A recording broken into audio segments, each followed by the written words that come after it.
दोस्तों, जाने अनजाने में हम कुछ ऐसी गलतियां कर देते हैं जिसका पछतावा हमें बाद में होता है।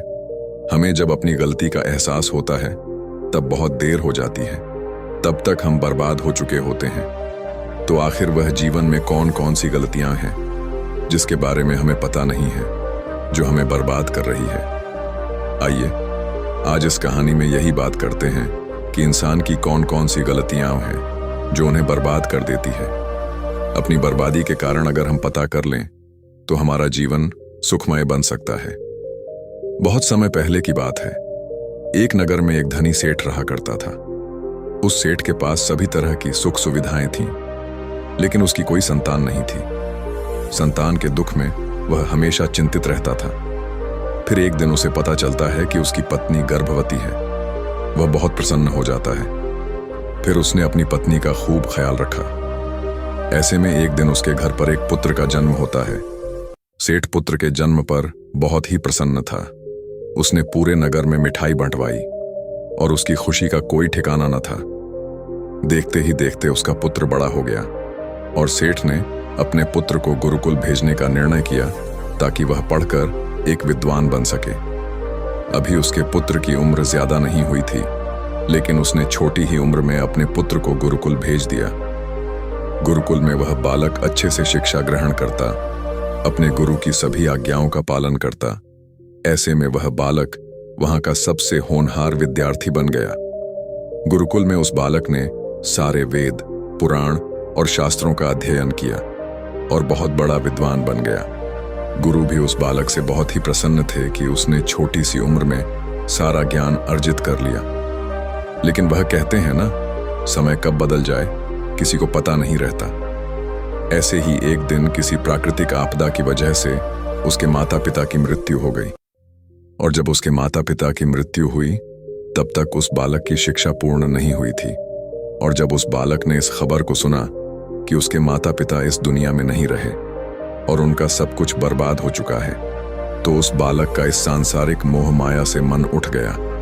उसके बाद उस बालक ने निश्चय किया कि वह गुरुकुल से शिक्षा पूर्ण करने के बाद अपना संपूर्ण जीवन लोगों की भलाई में व्यतीत कर देगा।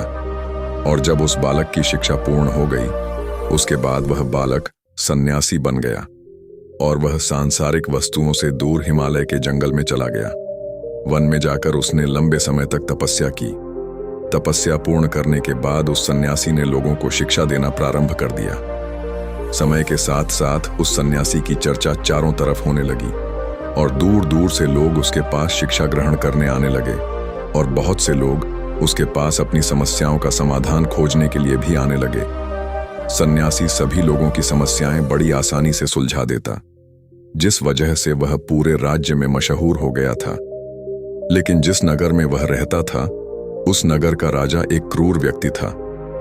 जब राजा को उस सन्यासी के बारे में पता चला तो उस राजा ने उससे मिलने का निश्चय किया। अगली सुबह राजा अपने महल से निकलकर उस सन्यासी से मिलने के लिए निकल गया और सन्यासी के कुटिया के बाहर पहुंच गया। वहां पहुंचकर जब राजा ने उस सन्यासी को देखा, तब राजा उस सन्यासी को देखता ही रह गया। उसके चेहरे पर एक अलग ही तेज था। जब वह उस सन्यासी के पास पहुंचा, तब राजा को अपार शांति का अनुभव हुआ। उस राजा ने सन्यासी को प्रणाम किया और उनके पास ही बैठ गया और उनसे वार्तालाप करने लगा। वह राजा पहली ही मुलाकात में उस सन्यासी के व्यक्तित्व से इतना प्रभावित हुआ कि उसने उसी शीजन से अच्छाई की राह पर चलने की ठान ली और मन ही मन सोचने लगा कि इतनी छोटी सी मुलाकात में यह सन्यासी मुझे इतना बदल सकता है, तो अगर यह हमेशा मेरे साथ ही रहने लगे तो मेरी तो जिंदगी ही बदल जाएगी। और यही सोचकर राजा सन्यासी से महल चलने का आग्रह करने लगा। राजा का आग्रह सुनकर सन्यासी मना नहीं कर पाया और वह राजमहल चलने को तैयार हो गए। फिर राजा सन्यासी को लेकर राजमहल की ओर चल दिया। राजमहल पहुंचने पर राजा ने सन्यासी का खूब आदर सत्कार किया और उसके बाद राजा ने सन्यासी को एक सही कमरे में भोजन करवाया। भोजन के बाद सन्यासी ने राजा को धन्यवाद कहा और राजा से जाने की अनुमति मांगी। यह सुनकर राजा ने कहा कि आप हमारे बगीचे में जब तक चाहें रह सकते हैं। आपको यहाँ पर किसी भी प्रकार की असुविधा नहीं होगी और आप यहाँ रहेंगे तो हमारे प्रजा को भी अच्छा लगेगा। और हमें भी अच्छा लगेगा। यह सुनकर सन्यासी ने राजा का प्रस्ताव स्वीकार कर लिया। उसके बाद राजा ने सेवकों से कहा कि सन्यासी महाराज के लिए बगीचे में रहने का, खाने का, वस्त्र इत्यादि का प्रबंध किया जाए। राजा की आज्ञा के अनुसार सेवकों ने एक सुंदर कुटिया का निर्माण कर दिया। उसके बाद वह सन्यासी उसी कुटिया में रहने लगे। सन्यासी को उस कुटिया में रहते रहते कई साल बीत गए और इस दौरान राजा ने उनकी खूब सेवा की। एक बार एक आवश्यक काम की वजह से राजा और रानी को किसी दूसरे राज्य में जाना पड़ा, इसलिए उन्होंने एक सेवादार को सन्यासी की सेवा में नियुक्त कर दिया। पर वह सेवादार राजा के जाने के बाद बीमार पड़ गया और अपने घर चला गया और कभी लौटकर वापस नहीं आया। ऐसे में राजा जब वापस आया तो सन्यासी क्रोध के मारे उस राजा को बहुत कुछ सुनाया और राजा से कहा कि हे राजन, जो जिम्मेदारी तुम पूरा नहीं कर सकते तो उसे उठाते ही क्यों हो। तब राजा ने सन्यासी से क्षमा मांगते हुए कहा, हे गुरुदेव, यदि मुझसे कोई भूल हो गई हो तो उसके लिए मैं आपसे क्षमा मांगता हूं। मुझे क्षमा कर दीजिए और आप अपना क्रोध शांत कीजिए और कृपया करके बताइए कि आपको क्या कष्ट हुआ है। यह सुनकर उस सन्यासी ने कहा कि तुम्हारे जाने के बाद मुझे यहां पर किसी ने भोजन नहीं दिया और मैं बहुत दिनों तक भूखा ही रहा। मुझे यहां पर आकर किसी ने पूछा तक नहीं कि मैं किस हाल में हूं। यह सुनकर राजा ने सन्यासी से फिर से क्षमा मांगी और कहा, हे गुरुदेव, आज के बाद ऐसी कोई गलती नहीं होगी। और इसके बाद मामला शांत हो गया। जब राजा और सन्यासी के बीच वार्तालाप हो रही थी तब रानी भी ये सारी बातें चुपके से सुन रही थी और सब कुछ देख रही थी। उसके बाद राजा ने उस सन्यासी को कोई भी शिकायत का मौका नहीं दिया और उसकी खूब सेवा की। परंतु कुछ दिनों बाद राजा को फिर किसी आवश्यक कार्य से अपने राज्य से बाहर जाना पड़ा। लेकिन इस बार राजा ने राज्य से बाहर जाने से पहले अपनी रानी को कहा कि जब तक मैं नहीं आऊं तब तक आप स्वयं सन्यासी की देखभाल करोगी। यह सुनकर रानी ने कहा कि जी महाराज, आप निश्चिंत होकर जाइए, मैं सन्यासी महाराज की अच्छे से सेवा करूंगी। उसके बाद रानी हर रोज भोजन बनाकर सन्यासी को भेज देती थी। लेकिन एक दिन रानी नहाने के लिए चली गई और सन्यासी को भोजन देना भूल गई। सन्यासी ने काफी देर तक भोजन का इंतजार किया, लेकिन जब भोजन नहीं आया तो सन्यासी सोच में पड़ गया कि आज खाना क्यों नहीं आया। उसके बाद सन्यासी ने सोचा कि वह खुद महल में जाकर देखेगा कि आखिर अब तक खाना क्यों नहीं आया। और फिर वह महल पहुंच गया। जब वह महल के अंदर दाखिल हुआ, वहां उसकी नजर रानी पर पड़ी। रानी के लंबे लंबे घने काले बाल जो कि उसके कमर पर लहरा रहे थे, उसकी कजरारी आंखें जो देखने मात्र से किसी को भी घायल कर दें, उसकी हिरनी जैसी चाल।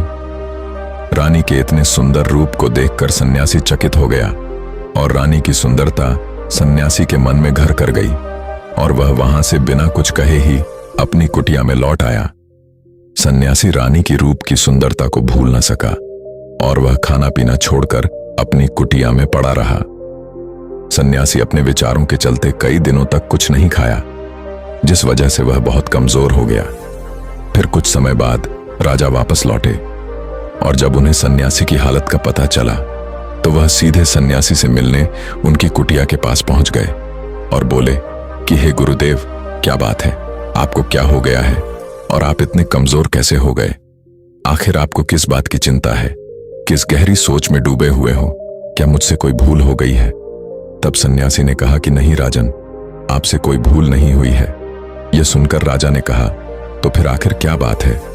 आप मुझे बताइए, मैं आपकी परेशानी जरूर हल करूंगा।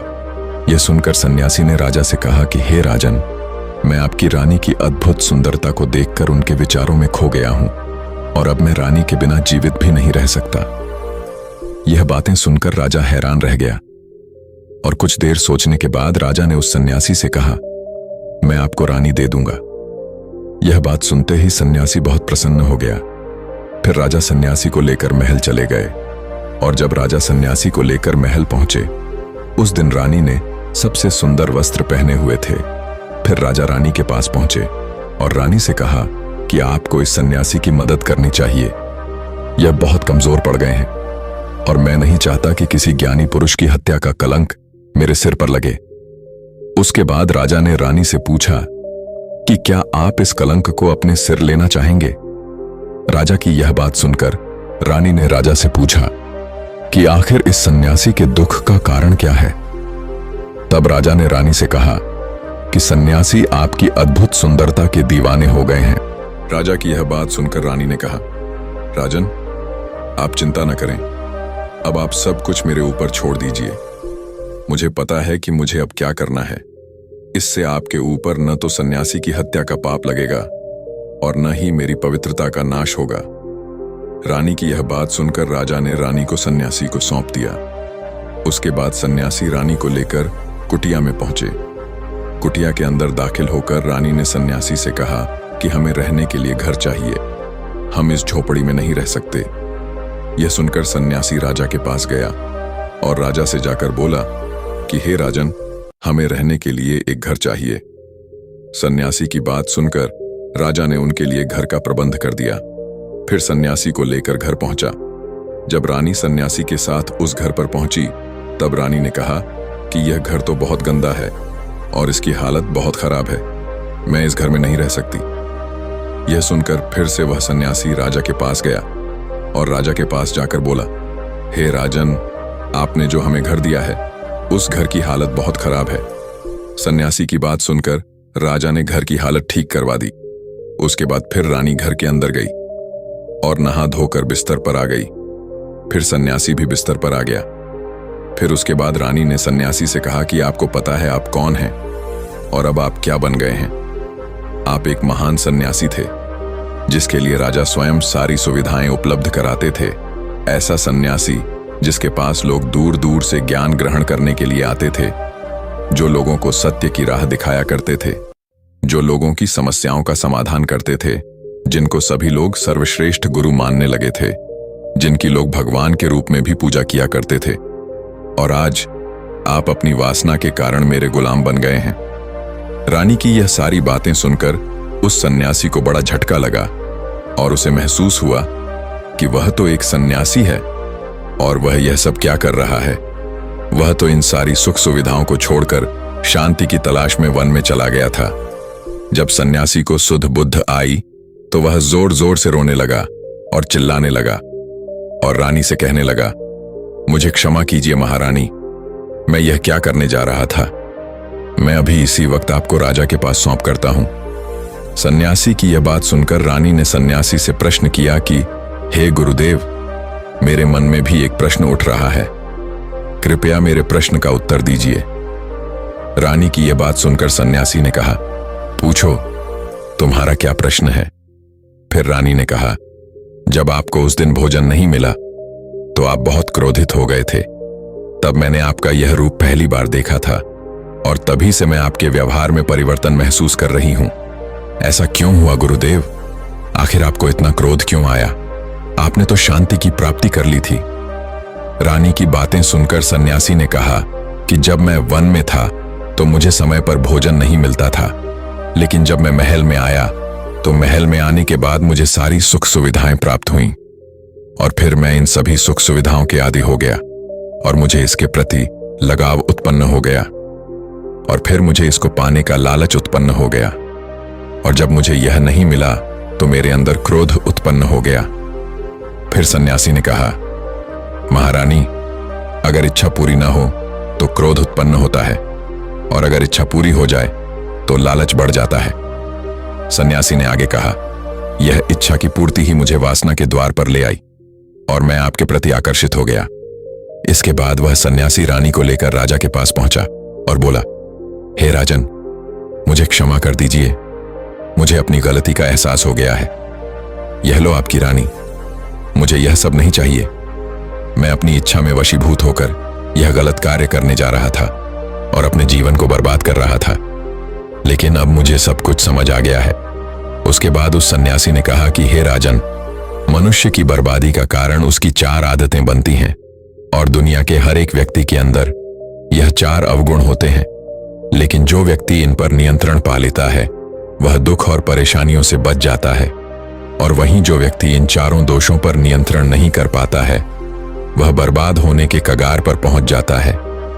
यह सुनकर राजा ने कहा, हे गुरुदेव, आप मुझे वह 4 आदतें बताइए जिससे मनुष्य की बर्बादी हो जाती है। फिर सन्यासी ने राजा को मनुष्यों को बर्बाद कर देने वाली 4 आदतों के बारे में बताया कि हे राजन, मनुष्यों को बर्बाद करने वाली पहली आदत है उसकी इच्छा, क्योंकि इच्छा ही दुनिया के हर एक व्यक्ति के अंदर पहला अवगुण होता है। और जो व्यक्ति अपनी इच्छाओं को नियंत्रण में नहीं रख पाता है वह जीवन में किसी भी जगह सफल नहीं हो पाता है, क्योंकि जैसे ही उसकी एक इच्छा पूरी होती है वह दूसरी की ओर बढ़ने लगता है, और दूसरी पूरी होती है तो तीसरी इच्छा उसके मन में जागृत हो जाती है, और फिर ऐसा करते करते इच्छाओं पर नियंत्रण न होने के कारण इंसान के मन में संतोष का भाव नहीं आ पाता है और इसी जाल में उलझा रहता है, दुखी रहता है। इसीलिए राजन, जब हम अपनी इच्छाओं पर नियंत्रण पा लेते हैं तो हम हमारे मन पर भी नियंत्रण कर लेते हैं, और जब हमारा मन हमारे वश में होता है तो हमें सुख ही सुख की प्राप्ति होती है। फिर जो हम चाहते हैं वही हमारे साथ होता है। फिर सन्यासी कहता है कि हे राजन, मनुष्य को बर्बाद करने वाली दूसरी आदत है वासना। वासना का जन्म हमारे मन में उठने वाली इच्छाओं से होता है। जिस प्रकार इच्छाओं का कोई अंत नहीं होता, उसी तरह मनुष्य वासना के जाल में फंसता ही चला जाता है। वासना में वशीभूत होकर इंसान को कुछ भी नहीं नजर आता। आज तक जितनी भी लड़ाइयां हुई हैं, उसका सबसे बड़ा कारण स्त्री को पाने की इच्छा के कारण ही हुआ है। स्त्री के प्रेम में वशीभूत होकर आज से पहले कई राजा महाराजाओं ने युद्ध किया है। रावण एक बड़ा बुद्धिमान व्यक्ति था, लेकिन वह माता सीता की सुंदरता से वशीभूत होकर अपने आप को बर्बाद कर लिया। उसकी मृत्यु का कारण एक स्त्री ही बनी थी। कई राजा महाराजा तो युद्ध में इसलिए हार गए क्योंकि वे लोग स्त्रियों से रासलीला रचाने में ही रह गए। ईश्वर ने तो स्त्री की उत्पत्ति इस संसार को बनाने के लिए की है, लेकिन आजकल लोगों ने इसे अपनी वासना का रूप बना लिया है। स्त्री को अपने मनोरंजन का साधन समझने लगे हैं, और जब उन्हें अपना यह मनोरंजन नहीं मिलता तो वे पागल हो जाते हैं और न जाने क्या क्या कर बैठते हैं। इसलिए हे राजन, जितना हो सके उतना वासना से दूर रहना चाहिए। फिर सन्यासी कहते हैं कि हे राजन, मनुष्य को बर्बाद करने वाली तीसरी आदत है क्रोध, क्योंकि जब मनुष्य की वासना की पूर्ति नहीं होती है तो उसके अंदर क्रोध उत्पन्न हो जाता है, और जब व्यक्ति को क्रोध आता है तो उस पर उसका नियंत्रण नहीं होता, और फिर वह क्रोध में आकर कई गलत निर्णय ले लेता है। क्रोध में व्यक्ति दूसरों को भला बुरा कह देता है, गालियां भी निकाल देता है, और जब उसका क्रोध शांत होता है तो उसे अपनी गलतियों का एहसास होता है, लेकिन तब तक तो सब कुछ बर्बाद हो चुका होता है। क्रोध के कारण मनुष्य के कई बने बनाए काम बिगड़ जाते हैं। जब मनुष्य के अंदर क्रोध उत्पन्न होता है तो वह अंदर से बहुत कमजोर हो जाता है, और एक कमजोर मनुष्य जीवन में कुछ नहीं कर सकता, उसे कभी भी सफलता नहीं मिलती। फिर सन्यासी कहता है, हे राजन, मनुष्य को बर्बाद करने वाली चौथी आदत है लालच। हे राजन, लालच का फल सदैव ही बुरा होता है। लालच में पड़कर हम बहुत लोगों का बुरा कर देते हैं। हर मनुष्य के जीवन में ऐसे अवसर अवश्य आते हैं जब वह लालच कर बैठता है, और अधिक पाने की लालसा में वह कुछ ऐसा कर जाता है जिससे जो उसके पास था वह खो देता है। क्योंकि जैसे ही व्यक्ति की एक इच्छा पूरी होती है, उसका लालच भी बढ़ जाता है, और उसके मन में और कई सारी आकांक्षाएं जन्म लेने लगती हैं। जो व्यक्ति अपने जीवन में लालच करता है वह कामयाबी से भी धीरे धीरे दूर हो जाता है। अगर हम समय रहते ही अपने लालच को त्याग दें और उसके फेरे में न पड़े तो हम एक सफल व्यक्ति अवश्य बन सकते हैं। फिर सन्यासी कहता है कि हे राजन, अगर मनुष्य इन 4 आदतों को छोड़ देता है तो उसे जीवन में सफल होने से कोई नहीं रोक सकता। मैं तो एक सन्यासी होकर इन आदतों में पड़ गया और खुद को बर्बाद करने लगा। तो सोचिए एक साधारण मनुष्य के साथ क्या हो सकता है। इसलिए हे राजन, इन 4 आदतों से मनुष्य को हमेशा दूर रहना चाहिए। इसी तरह की कहानियों के लिए धन्यवाद। हमेशा शांत रहें और मुस्कुराते रहें। अगर आपको यह कहानी पसंद आई हो तो वीडियो को लाइक करें और चैनल को सब्सक्राइब करें। अपना कीमती समय देने के लिए धन्यवाद।